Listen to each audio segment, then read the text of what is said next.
Mobility for Disability by Bennett Townley. Hi, my name is Bennett Townley, and I'd like to persuade the community to allow people with unique abilities to receive self-driving cars before they are available to the general public. Self-driving cars are a new technology that came out in the mid-2010s with experimental vehicles by technology companies like Google and high-end automakers.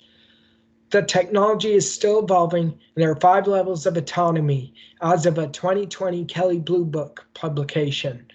Kelley Blue Book is a well-renowned source of car information and sales values.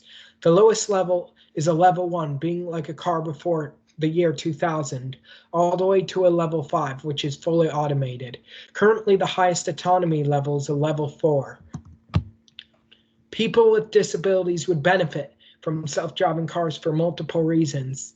Some people with disabilities may be unable to drive a, quote, normal car due to physical or mental handicap.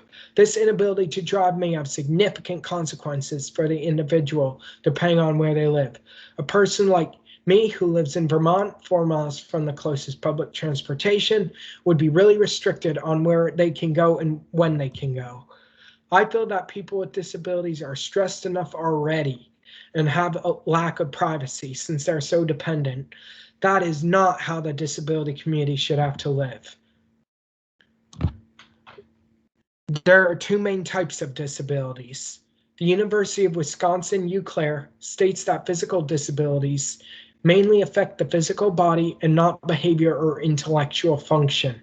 Common examples include paralysis, amputations, spina bifida, cerebral palsy, and seizures.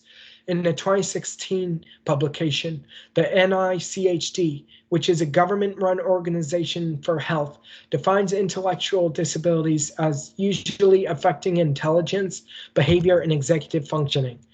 In severe cases, it may also affect physical control of muscles. Common examples include autism or learning disability. My personal experience with this is I have autism and I have seizures, which negatively impact my ability to drive a, quote, normal car. As a result of my unique gifts, most of the year I rely heavily on other people in public transportation to get places. I can sometimes be fully independent in the summer, depending on whether since I can bike to Taft's Corners or bike walk to the library, which is a mile from my house. Biking or walking is impossible for some of my friends with disabilities, since a wheelchair can only go about 4 or 5 miles on charge, as an assisted living company, Caring.com, stated, which would take away all independence. I am very frustrated that I can't go and do whatever I want outside of the house like my brother and cousins can. Another challenge with being disabled is getting a job. I am having a very rough time trying to find a job since it must be within a short walk from a bus stop or within a 20-minute ride with a personal care assistant, which is PCA for short, or a parent. Having an autonomous car would open up more job opportunities, as well as some positions require a vehicle or a license. An example of an common independent activity that is overly challenging for me would be getting groceries. I would have to take multiple trips on the bike since I could not fit everything in a backpack or on my rack without compromising my safety. Each round trip to Shaw's is around 55 minutes, while the shopping may take less than 10. Doing this trip is not time efficient and is overly stressful for me. Last Monday, I interviewed Madeline Honigman, who is a friend of mine with a unique ability. Madeline lives out further in the countryside with little infrastructure, requiring her to always have to rely on a parent or a PCA for transportation. She says she is very frustrated and that she can't be independent going anywhere outside of her house within walking or running distance. She has a hard time with independent social life. Madeline told me that she would be interested in acquiring an autonomous car just like I am. She would enjoy going to work, visiting family and friends, going out in the community for recreation, and she would feel safer in a self-driving car than she does on public transportation today. Self-driving cars would not only affect uniquely gifted individuals, but also their caregivers and parents. Ask my mom, Joyce Marie, who is my PCA, and Wendy, who is my therapist. They all have lots of experience with disabilities, so I asked what their thought of me getting an autonomous vehicle was. They all said it is a very great idea, but each of them agree with me that these cars are too expensive and the wrong people are getting them. Mom and the PCA stated that they would be able to do more things on their own with their own friends and relax since I'd be riding in my own vehicle instead.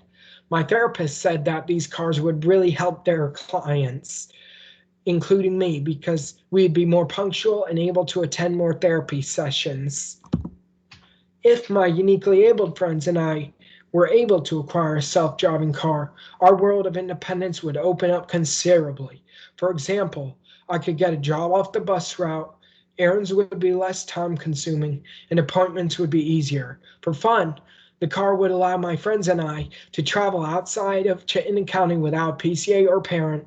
We could see family and friends, dating would be less awkward, and we could do recreational activities whenever we want. Having a self-driving car would benefit those with unique abilities, but unfortunately, they are very expensive as most self-driving cars are well over $50,000, according to the 2021 self-driving models from Tesla, Audi, and Nissan car configuration websites. It would be very difficult for me to save up money for a car since my friends and I already have lots of medical bills. I feel that typically developed individuals taking advantage of these cars is wrong because people like myself, Madeline, or others who have disabilities need a car like that for regular transportation. As an autistic individual, I feel that in order to receive an autonomous car, an individual will have to have a written letter by a doctor stating that they have an incurable disability for insurance or government to cover the cost of a vehicle. The individual applying for an autonomous car should also go through physical, cognitive, and driving assessments to make sure they are applicable recipients. There are many ways that self-driving cars would benefit people with unique gifts, but they need to be acquired only by an individual who is actually disabled, and that the government and insurance should pay for the car just as they would medical equipment and wheelchairs. Thank you for listening, and I hope you can help the uniquely able get these cars.